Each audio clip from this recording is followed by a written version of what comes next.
Bonjour à tous.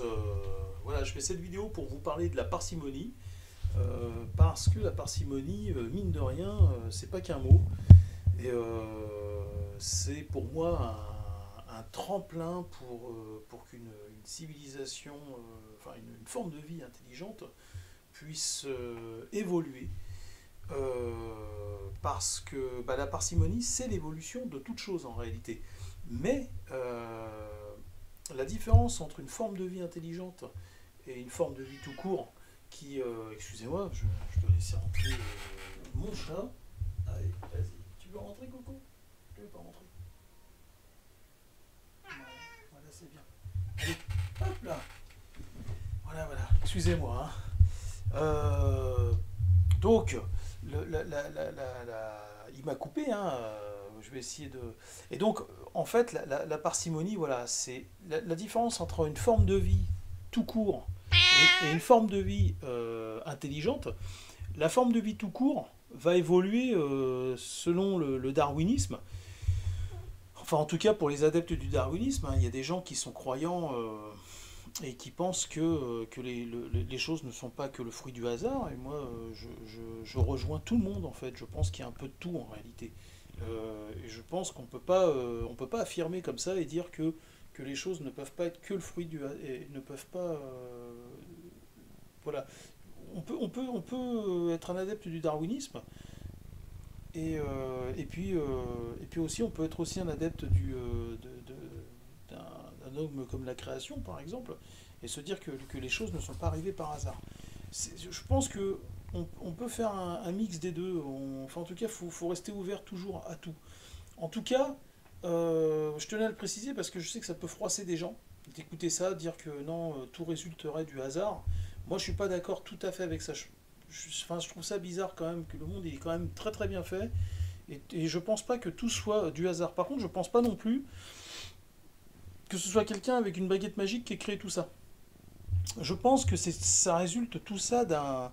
il y a- Enfin, je sais pas ce qui est derrière tout ça. Je sais pas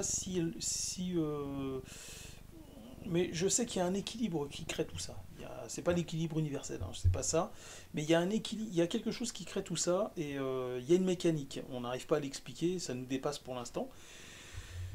Mais voilà, je veux pas froisser les gens avec ça. Je respecte absolument toutes les opinions. Je respecte les darwinistes. Je respecte aussi les croyants qui pensent voilà, leur dogme leur, leur impose de penser les choses ne sont pas arrivées par hasard et que c'est le calcul d'une force supérieure. Pourquoi pas? Finalement, peut-être que c'est un mélange subtil de plein de choses. Toujours est-il que une forme de vie dite intelligente choisit son évolution.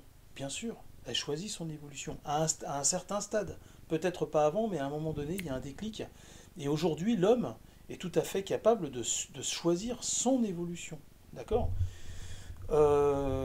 Donc, l'évolution pour une forme de vie intelligente, elle va se faire avec des outils. Et la parcimonie, c'est un des outils indispensables pour devenir une civilisation de type 2, en tout cas grandir.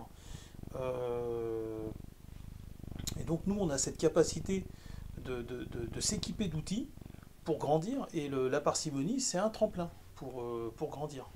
Hein, Coco? Et donc voilà, c'est pour ça que pour moi c'est un outil indispensable, et aussi pour faire, ouais, pour même amorcer le projet Veine du désert. La parcimonie, qu'est-ce que c'est? Il y a beaucoup qui le savent déjà, donc encore une fois je prêche des convaincus, mais la parcimonie c'est pas seulement des mathématiques. Bien sûr, on va utiliser la parcimonie en mathématiques, on va toujours réduire, hein, les formules pour avoir quelque chose de plus... voilà, on va réduire la formule au maximum pour la raccourcir. Et en réalité, tout fonctionne comme ça. On a vu avec les dinosaures, par exemple, il y a une famille de dinosaures qui a survécu et qui a fini par donner les oiseaux. Et les oiseaux se déplacent beaucoup plus vite, ils sont, je pense, quand même plus malins, hein. On a des oiseaux qui sont très très intelligents. Mais après, on ne sait pas, hein. Peut-être qu'il y avait des dinosaures qui avaient une intelligence similaire, on n'était pas là pour voir. Toujours est-il que les oiseaux, c'est vraiment l'exemple du dinosaure, que ce soit un raptor ou un tyrannosaure. Je pense que c'est ces familles-là qu'on fait les oiseaux. Euh, on voit quand même qu'il y a une différence, ils sont beaucoup plus rapides maintenant, ils peuvent se déplacer sur des distances faramineuses en trois coups d'aile. Ils ont une nourriture qui est à profusion, c'est-à-dire que la parcimonie, ça fait partie de ça aussi, c'est avoir une forme d'énergie pas compliquée à trouver en fait. Il faut qu'elle soit omniprésente, cette forme d'énergie. Ça fait aussi partie du processus de la parcimonie. On voit aussi cet exemple de parcimonie dans l'ingénierie, dans l'informatique, des ordinateurs qui étaient gros comme des appartements à l'époque, et qui finalement, aujourd'hui on a les téléphones portables, on a les smartphones, hop, paf, qui sont infiniment plus puissants que ce qu'on a pu avoir à l'époque. Donc ça s'appelle la parcimonie. Voilà. On va toujours... le téléphone, forcément, il utilise moins de matière, il est plus léger, il est plus rapide, il demande moins d'énergie. Voilà. Ça, c'est un bel exemple de parcimonie. Et, l'être humain, malheureusement, il n'est pas sur ce chemin-là.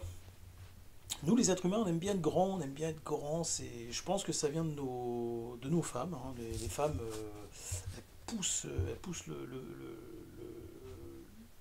l'homme l'homme au masculin à devenir, à toujours être plus costaud, plus grand et tout. Waouh, ça le fait, elles aiment bien ça, les femmes, les mecs grands et costauds. Mais c'est pas les mecs grands et costauds qui font le monde en réalité. Le monde, on le fait avec ça et avec ça. Mais surtout avec ça.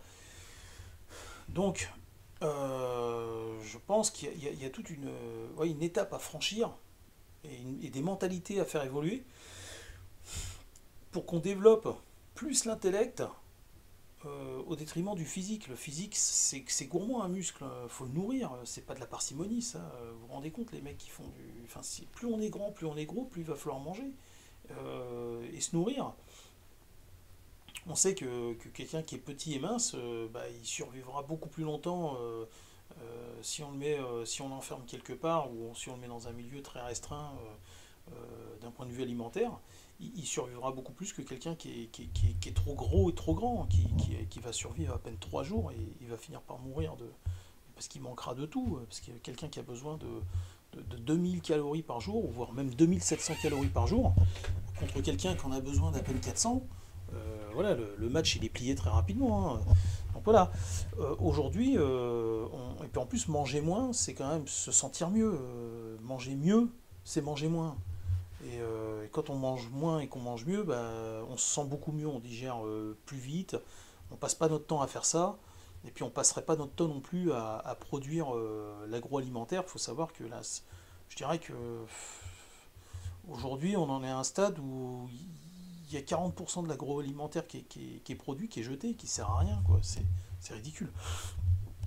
C'est ridicule, c'est criminel même, parce qu'on tue des animaux pour ça, vous vous rendez compte, il y a plein d'animaux, ils meurent pour rien en fait, on les tue, on les maltraite et tout, et finalement c'est pour faire du gâchis quoi. C'est de la barbarie, on est encore à un stade primaire de l'évolution, l'humain est vraiment à un stade primaire d'évolution, et si on veut stimuler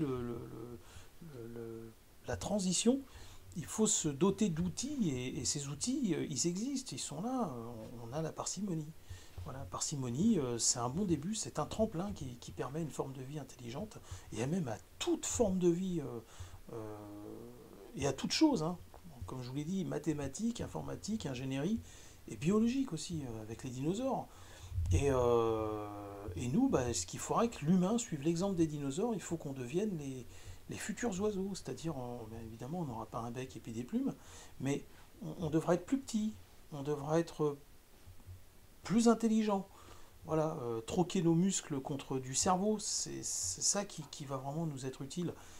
Et je pense qu'aussi les femmes doivent changer, c'est-à-dire que c'est elles qui stimulent aussi ça, là, qui créent cette mécanique, cette dynamique au niveau qui exacerbe cet esprit de compétition en fait entre les hommes, à vouloir toujours être plus grand, plus fort, avoir la plus grosse maison, la plus grosse moto, la plus grosse voiture.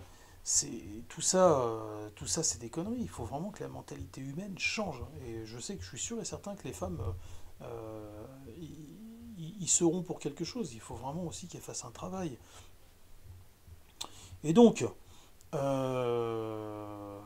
voilà, la parcimonie, ça fait partie du projet Veine du désert, parce que le projet Veine du désert sera fait avec de la parcimonie. Et vous allez voir, hein, la prochaine vidéo que je vais faire, elle va parler du recyclage en fait. Alors bon, recyclage, on connaît le recyclage, mais moi je parle du recyclage en fait vous allez voir, hein, moi je vais très très loin, hein, je suis un fou, hein. Pour beaucoup, je vais paraître fou en tout cas. J'espère pas que je le sois. Je ne le pense pas non plus, mais moi je parle du recyclage en fait des mégapoles, du goudron, du béton, tout ça. Et voilà, je vais refaire la prochaine vidéo que je vais faire, elle va traiter de ça. Euh, et donc bah, directement, en fait, en réalité, toutes les vidéos, elles parlent de parcimonie.